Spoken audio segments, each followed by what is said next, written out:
Bonjour à tous les TES4, on se retrouve pour cette dernière vidéo, beaucoup d'émotions dans cette dernière vidéo, ou pas, dans laquelle on va parler d'estimation. Pour l'instant on a vu la fluctuation, alors on va commencer par un pe- petit rappel sur ce qu'est la fluctuation pour bien comprendre la différence avec l'estimation. Alors on y va. Dans la fluctuation, il y a une totalité, alors la totalité ça va être ce truc-là, et puis un échantillon. Alors la totalité, dans la totalité il y a une proportion, P, qui est connu, alors on va dire, je sais pas moi, 0,7, qui est connu. Connu ou bien affirmé par quelque chose, par quelqu'un. Typiquement, l'agent immobilier qui dit que 70% de ses appartements sont rentables, etc. Voilà. Donc, je vais le mettre entre guillemets parce que cette proportion-là, c'est celle qui va être testée et éventuellement invalidée par notre échantillon. Notre échantillon, il est là. Notre échantillon, donc il a une taille n, et dans cet échantillon, on va observer une fréquence. Donc on calcule, et puis on a une fréquence observée. Et en regardant cette fréquence observée, on va valider ou invalider cette proportion. D'accord?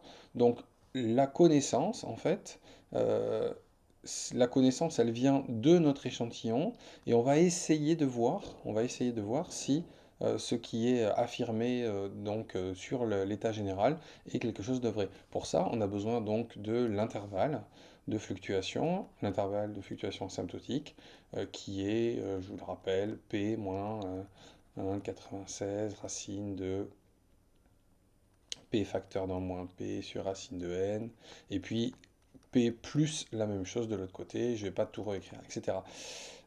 Ce qu'on fait, c'est dire euh, si la fréquence observée n'appartient pas, n'appartient pas à cet intervalle-là, alors on remet en cause la valeur P.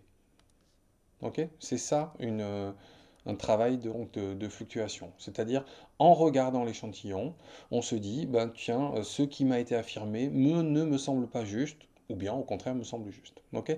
Il faut juste observer si la fréquence est dans l'échantillon, dans l'intervalle, pardon, ou bien n'y est pas. Ça, c'est ce qu'on appelle la fluctuation.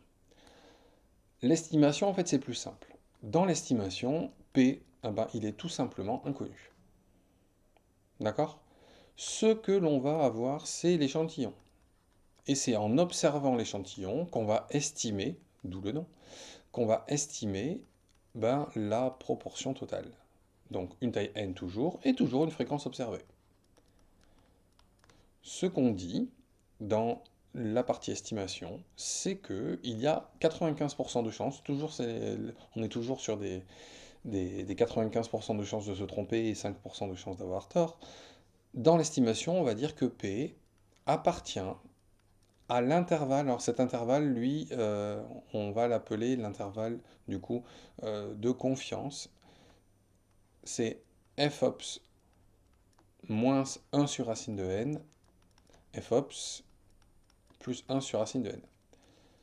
Alors comprenons ce qui se passe. On observe un morceau de la totalité et on regarde dedans une fréquence. Alors typiquement, c'est quoi? Ben, c'est un sondage. En sondage, on va interroger des gens dans la rue, on va leur demander est-ce que vous aimez les choux-fleurs?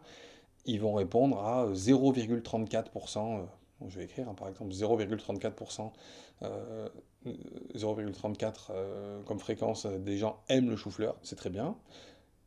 Mais ça, c'était juste sur un échantillon. Comment est-ce qu'on peut savoir qu'est-ce qu'il en est de la totalité de la population? Ben pour ça, on a une marge d'erreur qui va dépendre directement de la taille, c'est-à-dire que si j'ai interrogé 10 personnes, ben, une statistique sur 10 personnes, c'est pas terrible, donc la vraie valeur de P, elle va être peut être très loin de ces 0,34.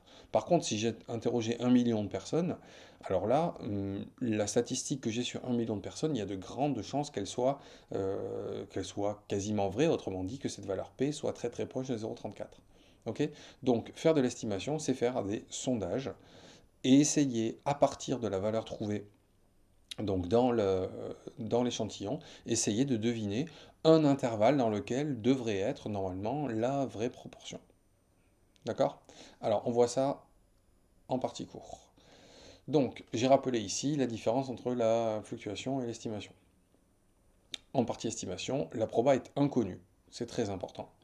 Et on va chercher à l'estimer. On cherche à l'estimer à partir de l'échantillon. Et on retrouve là, du coup, l'idée des sondages. Donc la formule, elle est beaucoup plus simple hein, que dans la fluctuation.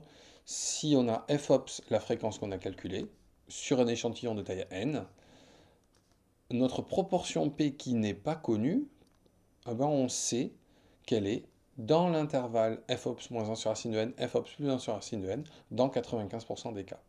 Et on appelle ça un intervalle de confiance. Donc, on va voir comment on peut s'en servir ici pour les sondages notamment. Donc, imaginons, dans le sondage qui précède un référendum, donc un référendum, c'est on va poser oui, la question sera oui ou non, hein, enfin la réponse sera oui ou non, on a 526 personnes sur 1024 qui affirment qu'elles vont voter oui. Est-ce que on peut du coup en déduire le résultat du référendum? Alors, qu'est-ce que c'est cette histoire? Regardons ça et faisons quelques calculs. Quelle est la fréquence que nous observons? La fréquence du oui, c'est 526 sur 1024.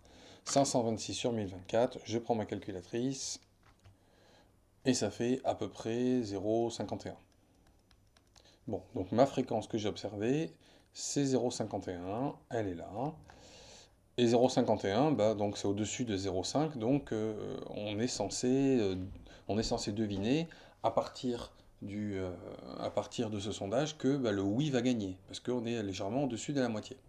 Bon, sauf que, en fait, interroger 1024 personnes, c'est pas interroger la totalité des personnes. Donc, la vraie réponse qui aura lieu lors de l'élection, elle n'est pas égale à 0,51. Il y a ce qu'on appelle, ce que les sondeurs appellent une marge d'erreur. Cette marge d'erreur, vous l'avez là. C'est moins 1 sur racine de n, plus 1 sur racine de n, où n est la taille donc, de l'échantillon. Donc, si on calcule, on a mon intervalle donc, qui est égal à donc, fops moins 1 sur racine de 1024, fops plus 1 sur racine de 1024. Ce qui fait à peu près, d'après mes calculs, 0,48, 0,48, 0,54. Alors bien sûr, c'est un intervalle qui est centré autour de ça, de 0,51. Donc on va mettre ici là, le moins 1 sur racine de n, plus 1 sur racine de n, et on obtient un intervalle ici, là, donc entre 0,48 et 0,54. Et là, c'est pas du tout la même histoire. Parce qu'en fait, cet intervalle-là, dans lequel je sais que 95% du temps va être ma vraie valeur P, la vraie valeur P, c'est le résultat de l'élection, hein, cette vraie valeur P, qui navigue donc dans cet intervalle-là, eh ben, cet intervalle, malheureusement, ben, il passe du côté de la victoire du non. Puisque la différence qui est ici, donc la limite c'est à 0,5 ici, ben, il y a, ce 0,5, il est dans mon intervalle de confiance. Donc ma marge d'erreur ici qui est à 3%, cette marge d'erreur, elle est énorme. Et elle devrait théoriquement m'empêcher de dire, bah, d'après notre sondage réalisé pour BFM TV, c'est le oui qui va gagner parce qu'on est à 51%. Mais ce 51%, si on tient compte de la marge d'erreur, qui est de 3%, là à peu près, hein, vous voyez, ce 51%, bah, il n'est pas suffisant pour pouvoir affirmer avec certitude que le oui va gagner. Donc dans les sondages, il y a toujours, à cause de de cet aspect théorique qui est incontournable, absolument incontournable, hein. Dans les sondages, il y a toujours une marge d'erreur. Alors de plus en plus, hein, les journaux, les médias essaient de donner cette marge d'erreur pour éduquer un peu les gens à l'incertitude des sondages, mais en même temps, les sondages, eux, ils aiment bien faire croire qu'ils ont des valeurs qui sont très précises. C'est complètement faux. Le seul sondage précis, ben, c'est pas le sondage, c'est l'élection. À partir du moment où on prend un échantillon, je reviens sur ce dessin ici, à partir du moment où on prend un échantillon, on est forcément toujours dans une estimation à peu près de la vraie proportion, et cette estimation, elle ne peut pas s'affranchir des mathématiques qui sont incontournables. La marge d'erreur, elle est de moins 1 sur racine de n plus 1 sur racine de n. Voilà. C'est ça qu'on appelle l'intervalle de confiance c'est plutôt gentil, hein, pour dire bah, on peut avoir confiance que la vraie valeur que l'on cherche, elle est autour de la fréquence observée, avec cette protection de moins 1 sur racine de n plus 1 sur racine de n. Voilà.